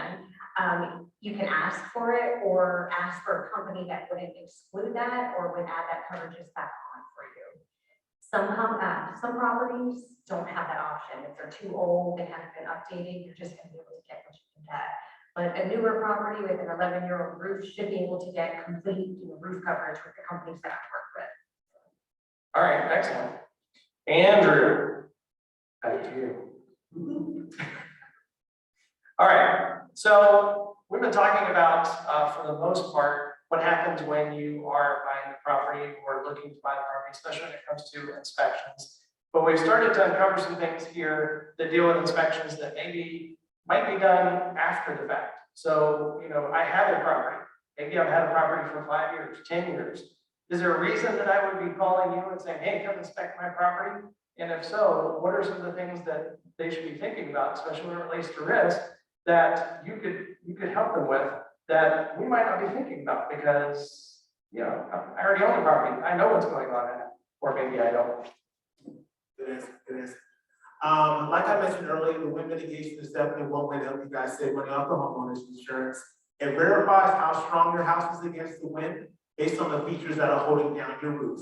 So the better features you have, the more discounts you can get off the homeowner's insurance. We go into the attic, we see what's holding it down, and we kind of hopefully help get some discounts. Especially right now, as Colleen probably knows, most people are getting dropped with insurance or the rates are skyrocketing through the roof right now. It's probably one of the best times to do that. Also, too, since this insurance market is so crazy and people are having to make switches, having a 4-point inspection is also something that kind of puts you in a situation where you at least kind of know what's going on. we're actually pretty much looking at the formation components. So the roof, the AC, the electrical, and the plumbing fixtures, including the water heater in that case, which is the difference of the wind mitigation versus the 4-point. Wind mitigation focuses primarily on the features of the roof that are holding it down to show how strong it is against the wind. 4-point focuses on the conditions of the actual roof. Is it missing any shingles? Does it have heavy granule rust? Are there any exposed nails? Things that can cause it to leak. So in other words, it's just kind of good to know these things so you're in the best position when you are shopping around for insurance. You either get the best rate or find more opportunities out there for yourself. Excellent. If you're in a situation or done inspections, like for example, let's say I have a rental property, it's been rented for, I don't know, 8, 9, 10 years. I haven't really had to do anything. I've got a property management company. Supposedly they're looking at it, everything's fine, but might it be good for me to hire somebody like you to go out and actually take a look at it and say, what's going on over there? What do the pipes look like? What does the roof look like? Might that not help me or save me some money in the long run as well? I just had a very recent case, just like that same situation, where because it's funny to say, some tenants can live in almost anything. And I don't know what to say, but that's That was well put. That's the nicest thing that I can say about that. In that case, I mean, I've gone into houses where the animals get to use the bathroom inside and outside, so they can live in any case scenario. And like you said, they're paying the rent, so you don't know what's going on. You're not really paying attention to the whole thing. You go in the house and there's water stains all over the place, around the window trims, water's kind of getting in. You go into the attic and like I said, there was like really no insulation in the house. The electrical was all kind of jacked up in the attic. There was a previous fire. You can see all the char marks all over the wood in the attic. You see all kind of interesting situations there that even if you had a chance to walk through, because in some cases walking through the house with your tenant there is kind of uncomfortable in some people's cases, especially now with the whole COVID and everything that's been going on there. So like I said, having the opportunity for us to take a deep dive into it, just to make sure that nothing's leaking, that there's not little things going that they're trying to hide or not paying much attention to. I mean, I see it all the time where tenants don't call about leaks all day long. There could be leaks underneath their sinks. They're gonna put a bucket right underneath there, and they're gonna use that to water the plants, and they're gonna put it right back in place. They do whatever they can just so they don't have to make that phone call because they don't want their rents to go up or they don't want anybody in their business in that case. So yeah, they try to hide little things too. So it's kind of good just to have that second eye that it's not you having to do it, but this is my inspector, this is his job. He has to do this. I need this for insurance purposes or to get a mortgage or whatever else that you're doing in that case. So it doesn't make you look as invasive, but you still get the full story of what's going on. Are there, following up on that, thank you, by the way. Are there other instances, whether it be like Section 8 or FHA or other programs where people might need to have regular inspections or to keep renting it under certain guidelines? Absolutely, especially with Section 8, they're very particular on the guidelines for what they want the house to be. So kind of having us to kind of go through so we can kind of pinpoint on those things for you. FHA loans are very particular on the underwriting guidelines as well. Aluminum wiring, I mean, like I said, most cases you guys don't get a chance to actually open up the panel. I'm gonna open up the panel, I'm gonna unscrew it, we get to look at all the wiring there. Sometimes you might see a scorched wire, meaning that the wire's been overheating for a long period of time. Can you imagine that behind your walls with the insulation that's made of paper that's ready to burn up in a heartbeat? You really want that to be an issue? No. When you apply for these different things, you want to be in the best position to know what's really going on. And then you can pass it on to whoever's next, this way they can kind of show you, be careful about that, either renegotiate that or maybe not do it at all. All right, and you talk about the panel, you remind me of one other thing that I know I've seen in one of your inspection reports, and I don't think it would have ever even caught my eye. I just want to mention it here because it just goes to show you the depth of things that, again, it may not mean anything to you or I, but by a trained eye, you would see it. And it was, if you want to talk about it for a second, the fact that the panel was held on by a screw that was pointed. Yes, so one of the things when you screw in your panel, you want to make sure that the screw has a flat end. A lot of times when you put it in sharp ended, it can either puncture a wire, it can cause an arc in the wire. That could be a fire hazard within itself. Because if you think about, you got current flowing through the wire. When the wire is whole, the current is fully able to get through. When you have a little arc or a nick in the wire, now it can't flow through as easy as it was. So it's having to work a little bit more, which causes it to heat up, which once again can lead to a fire hazard. And some people just not paying attention, will screw those things in real fast. causing that situation. They'll leave it alone, nobody comes back and checks it, and all of a sudden, he may have a house fire in a year or so that he didn't realize was coming about in that case. So, yeah, good point. Yeah, well, again, it just caught my eye on, like I said, one of the reports I'd seen that you've done. And I never even thought about the fact that as many times as I've removed a panel or worked on one, never thought about, oh, it has to be a flat edge screw, but that's a great example of how something really, really small can make a huge difference. I totally agree, Dave. If you don't use the right screws, you could be screwed. So, I said that. Very well said, thank you. All right, Peter, I know you've got a microphone, and we're gonna start shifting here to letting other folks ask some questions before I go into any others. Show of hands, who's got a question here? Oh, there's one in the back already, so we'll start back there. I may have. Is it on? I'm gonna ask a question for you. All right, go for it. You know how we were talking about, you wanted to do like wind mitigation or, maybe you're getting called out to want them to kind of like come out and inspect. Do you have to use an insurance inspector or do you use your inspector and then submit the report to get like the wind mitigation? Oh, no. Any home inspector, so you can use the intern or whoever the insurance company refers you to. I like how Colleen said that. Oh, any home inspector, you could use, well, Andrew. No, it's a great question. Yeah, it is. You just have to be licensed. I'm here for you. But one thing I will say too, also verify with Colleen what kind of policy you're running, because there's different forms that might be required. Like for instance, for citizens, they have their own specific form that they want to use. You can't just use general state form. Yeah, they have their own 4-point inspection form, even though it's the same one that everybody else uses. It just says their name on it. If you don't cross those T's and dot those I's like they say, they're like, nope, doesn't exist, right? Yeah, exactly. Also making sure that your inspector gets the proper photos that are required, because they want all the fixtures for all the plumbing. They want to actually open up the actual electrical panel so they can see the wiring. So sometimes some inspectors that may not have been doing it as long don't know exactly what the insurance requirements are. And they'll send you interesting things. I'm sure you've seen some interesting reports out there that weren't very finished. Or even on the women, they don't get a photo of the nail, or they don't get the client's signature, or just a lot of stuff that can come back. And I had cases where I was working with one of my agents, and an insurance agent, and the guy came out, he did the inspection. He got some photos, but he didn't get all the necessary photos that were needed. So the agent reaches back out to the inspector, and the inspector was mad. I'm not going back out there to get this. They're being ridiculous. I'm done, blah, blah, blah. I'm going to charge them all over. It just blows up on them in that case. So really recognizing who you're working with, because when we work with ARB home inspection, we want to treat you guys like family. Our biggest thing is to kind of always reach beyond. That's what the ARB stands for, always reaching beyond. Is to make sure that we're looking out for your best interest. So even if something does happen like that, we're going to do the best that we can to make sure we rectify it for you, to not put you in that imposition or a crazy situation. But we know how hard it is to call somebody back and say, hey, this isn't right, or they're not happy with it. Can you help me, please? We understand the uncomfortableness of that. So we want to make sure we work together with agents like Colleen and even hopefully in that case scenario that we look out for you guys. So that's the main thing.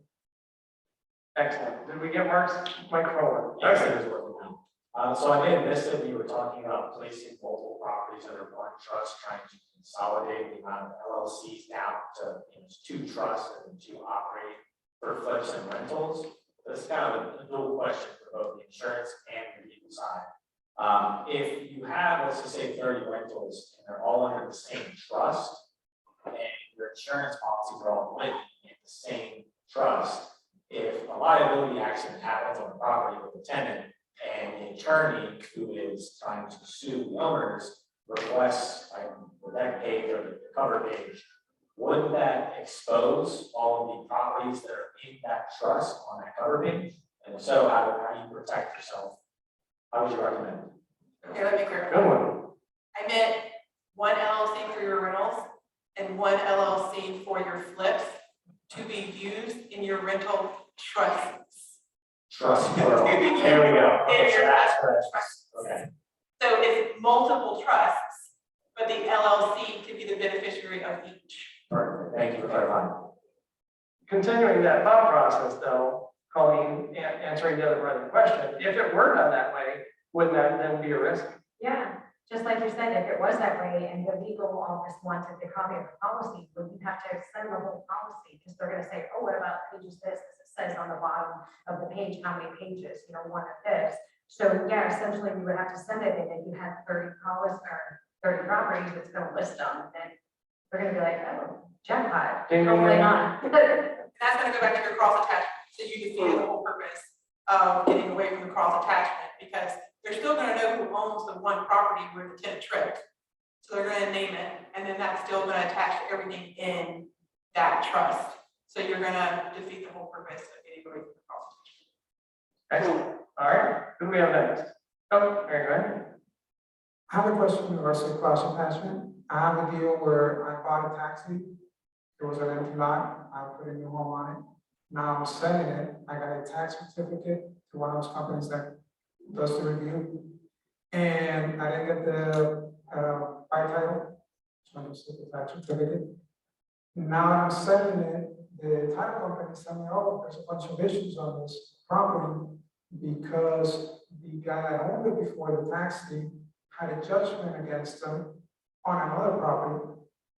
So I just want to understand if the tax deed actually canceled it, which is my understanding, because it's not something from any local government. Or did it actually attach, or was he required to be notified? So previous owner had 2 properties, judgment attached to those.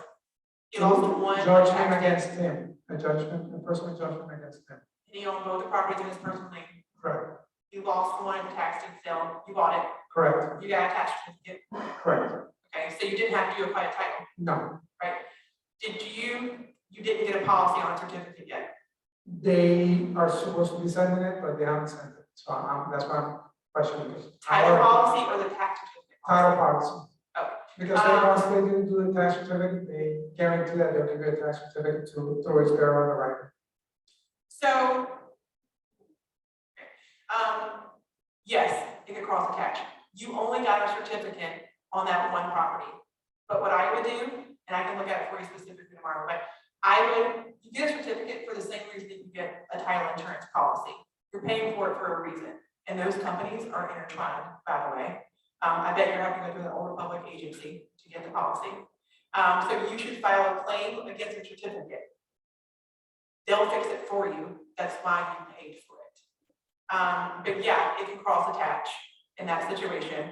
If that judgment was not named in the tax deed process, it was not eliminated. If it wasn't, if they weren't notified. If they were not notified in the tax deed sale process. But that's why you got that tax certificate. That's what those companies do. Right. They go back and they make sure that the clerk's process was correct. And when they see that it is, they'll give a certificate because their subsidiary is going to insure it.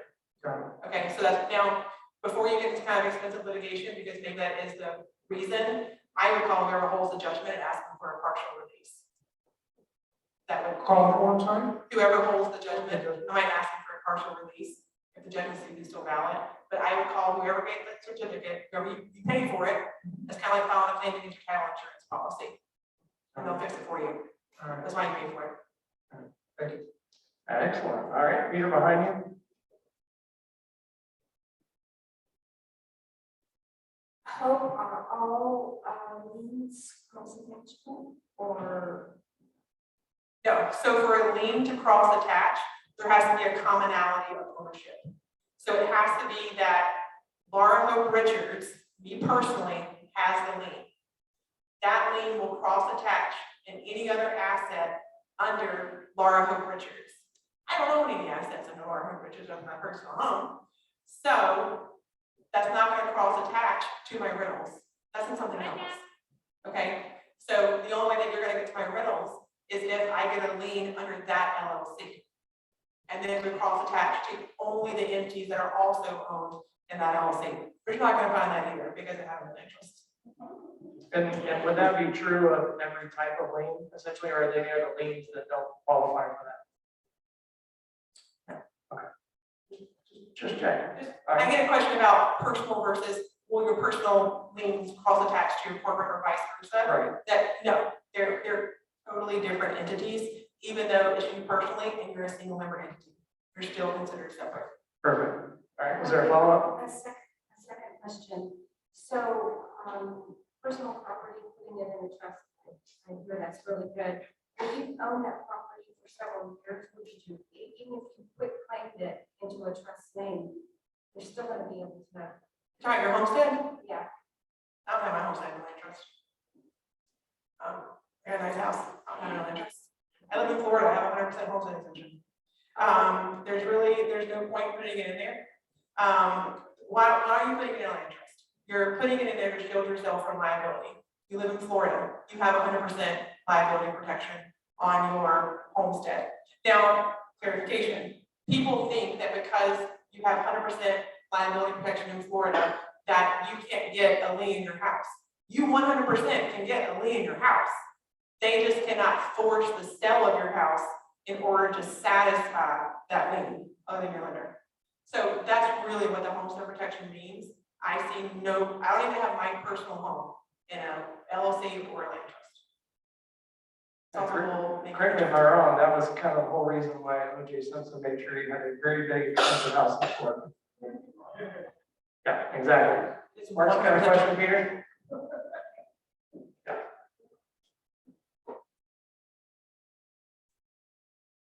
Okay, I'm a contractor, and if I don't get paid, I can put a lien on the house.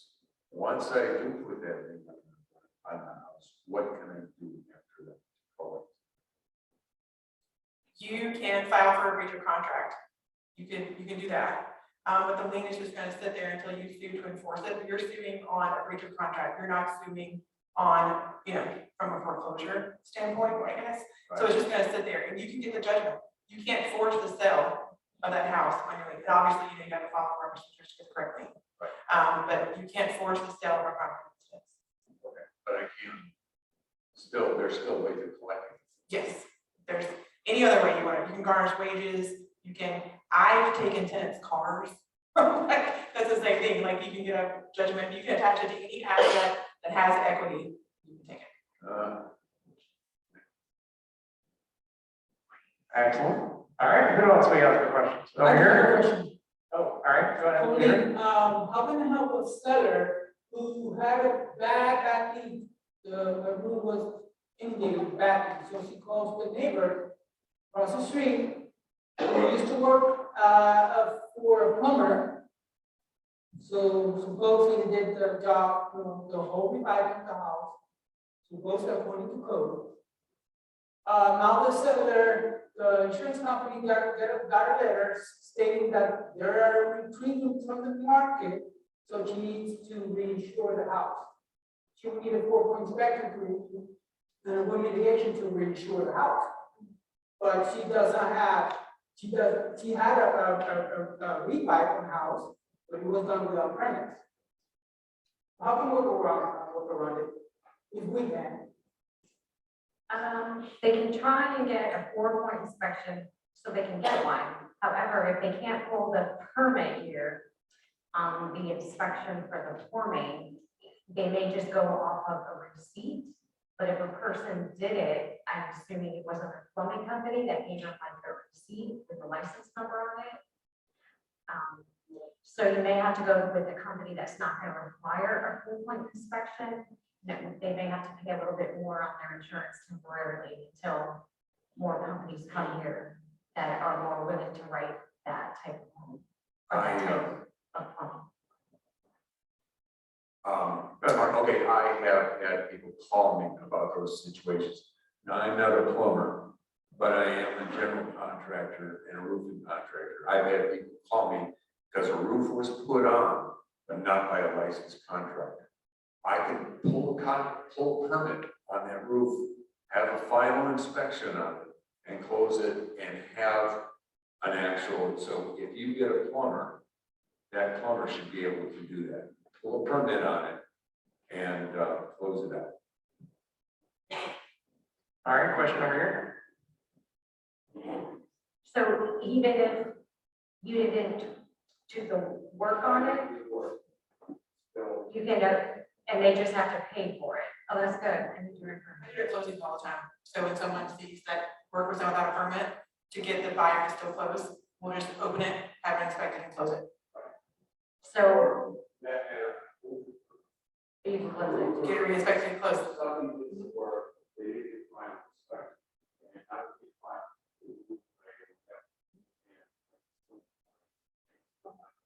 It happens in groups a lot. And the Florida law changed maybe 2 years ago, I think, where it said that any permit that was over 6 years old is presumed to be closed. But then if there can't be any kind of hazard or safety issue. So all the municipalities, they don't really want to give up their open permit fee or their closed their permit fee. So they automatically say it's a hazard. So it happens all the time. So that would be a really easy, quick, cheap way to close that out. So if there are open permits, and buying a house or selling a house that's got an open permit, a lot of times people didn't even know. Sometimes people had a roof done, for example, because like Hope said, that's the most common one. And that's, I get a lot of calls on it. And they didn't even know that it wasn't closed down. I've had a couple times where I didn't even know. I'm the contractor. I didn't know. I said, you know, I called for an inspection. They didn't get it. The Orange County or whatever didn't do it. You know, they drop the ball constantly. But anyway, that I could still either, if it's, what did you say, 6 years old? Yeah, 6 years old, okay. But even if it's newer than that, I can still open it up and close it. And even if I'm not the contractor, I can still open it up and close it. So if you have an open permit on it, you didn't and sometimes you don't realize it until you go to close the property, I can take care of it. Which is the gift, because there's a lot of contractors, what they'll do is either A, they don't trust the work that was done, so they'll want to actually have the whole thing redone by them before they're actually willing to close it out for you. So give us information. That's how. That's the one that we decided on. It's very cool. Just a quick question on insurances. I was trying to get a quote the other day on a couple properties that I'm going to be renting. They're under an LLC.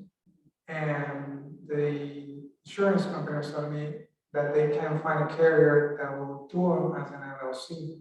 That I have to put under my personal name and they'll write it as a rental. Why? And also the one that did do it as an LLC is charging me more because it's an LLC and it's not under my name.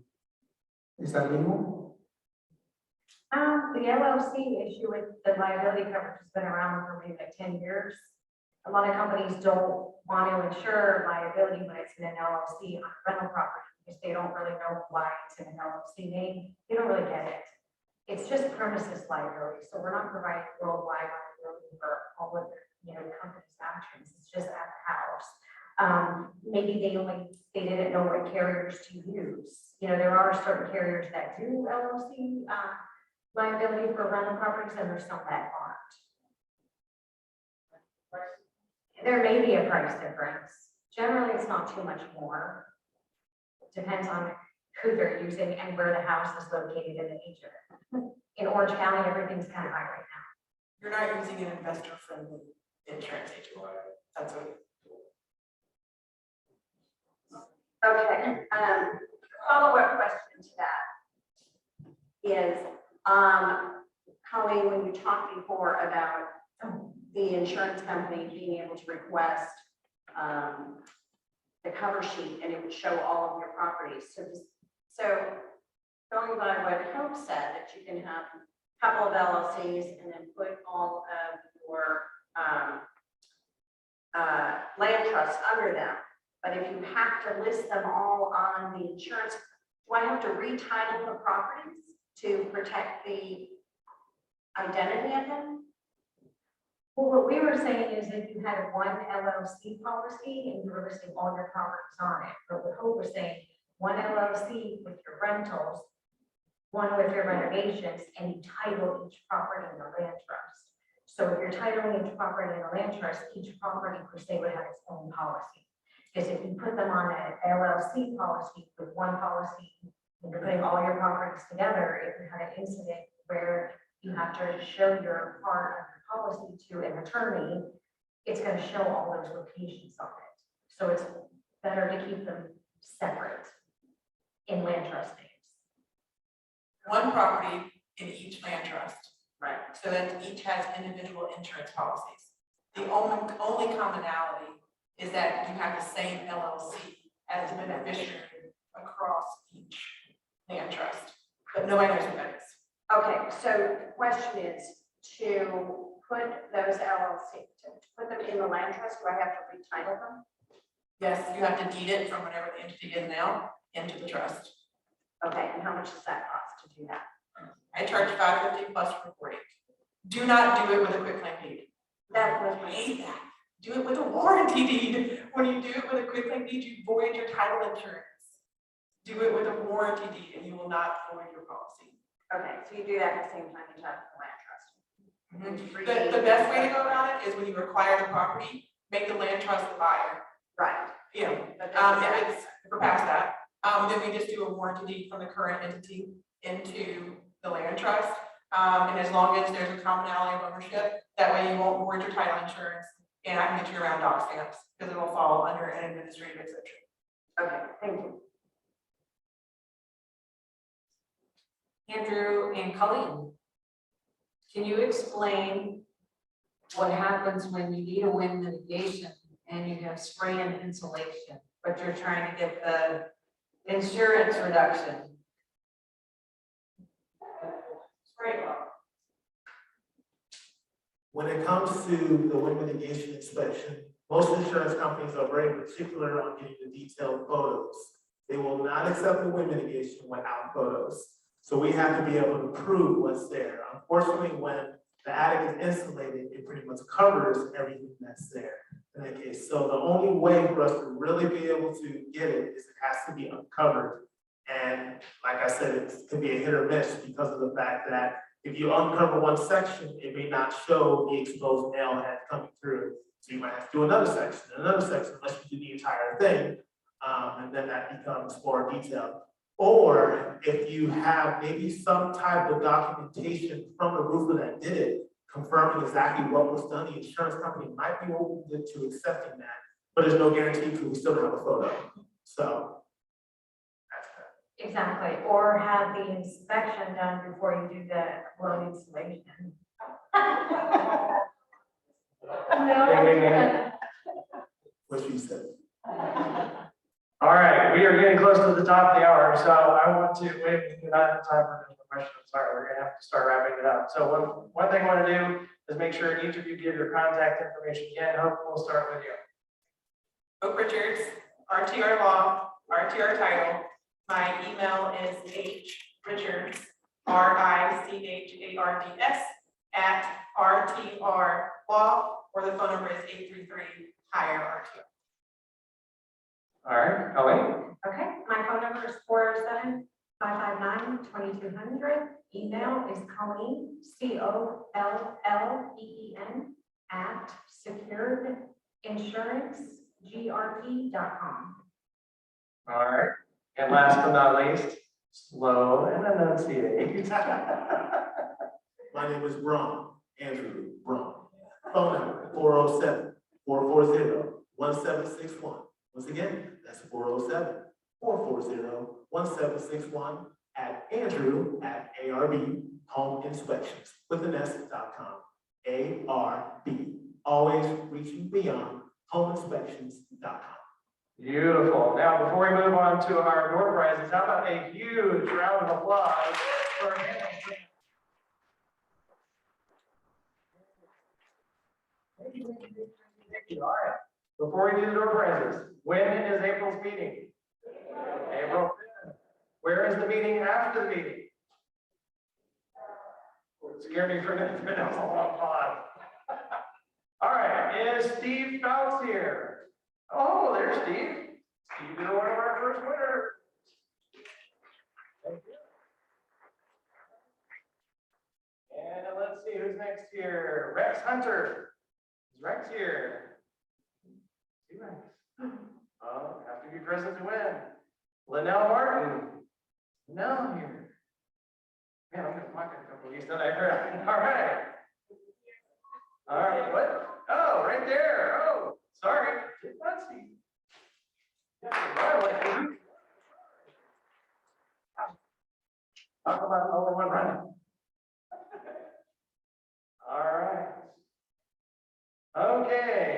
I'm not sure if I'm gonna pronounce this correctly, but Roshi Desai, am I saying that right? Rishi. Oh, Rishi, oh, all right.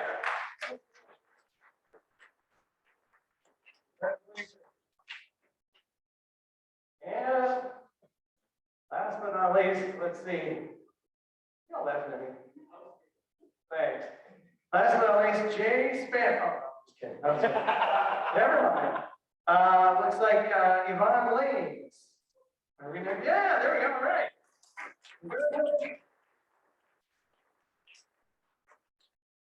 Yes, sir. All right. Thank you, everybody, for a wonderful March meeting. Make sure you patronize these lovely panelists that we've had up here, because I know they have done an excellent job for CFRI. Be safe, do well in investing. See you in April. Woo! Yeah.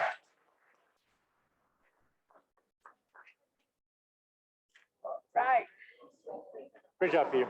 Great job. Well, actually, it was a great meeting. Interesting, huh? Yeah, I know. Learned a lot today. Tonight. Nuggets everywhere. Yeah, a little bit here and there. Peter, nice to see you again. Nice to meet you. Yeah, Yeah. what was your name? Rishi. Richie. Hey, you see me around. Yeah. You remember? Yeah. Oh, awesome. All right, welcome. Yeah. Excuse me, guys. Let me get to work. I got a lot of stuff to prepare. On. Oh, that side? Yeah, it is pretty good.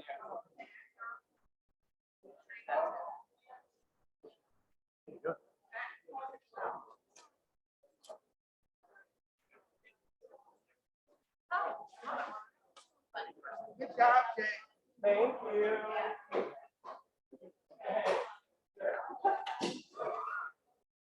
He was flirting with Hope up there. Called her babe. Never a dull moment.